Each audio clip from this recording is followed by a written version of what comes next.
Master Jet, ask ko lang po, bakit binawi po sa amin ngayon yung year-end bonus at cash gift? Need daw po namin i-refund sa division office yung pera. May 13, 2024 po ang first day of service ko as a teacher. So, ito po ay hindi po masasagot sa level dito po sa akin, no? Kasi wala naman po akong ideya as to ano yung tunay, no, na pangyayari at yung talagang rason ng inyo pong division kung bakit sinasabi na kinakailangang i-refund o kaya ay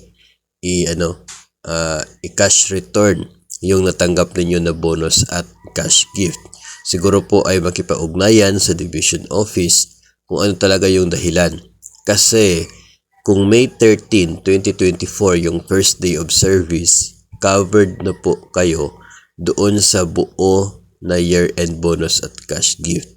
May 13, 2024, matagal na po yun, no? Halos mga 5 or 6 months. 6 months na yung nakaraan. Ang requirement lamang dito sa year-end bonus at cash gift para mabigyan ka buo ay 4 months of service ngayong taon. Kung May 13 ka, yung first day mo, ay matagal na, no? More than 4 months. Mag 6 months na yung service mo. So it means pasok ka doon sa year-end bonus na makakatanggap. Eligible ka doon sa nakarating sa account mo na year-end bonus at cash gift.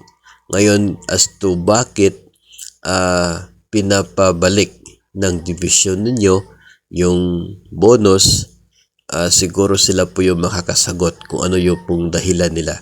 Kasi kung pagbabasihan nga natin yung DBM Budget Circular 2016-4 doon po sa guidelines, qualifications, eligibility para sa bonus na ito, kayo po ay pasok, kayo po ay eligible, kayo po ay deserve na makatanggap ng bonus na yan dahil po sa eligibility na qualified po kayo.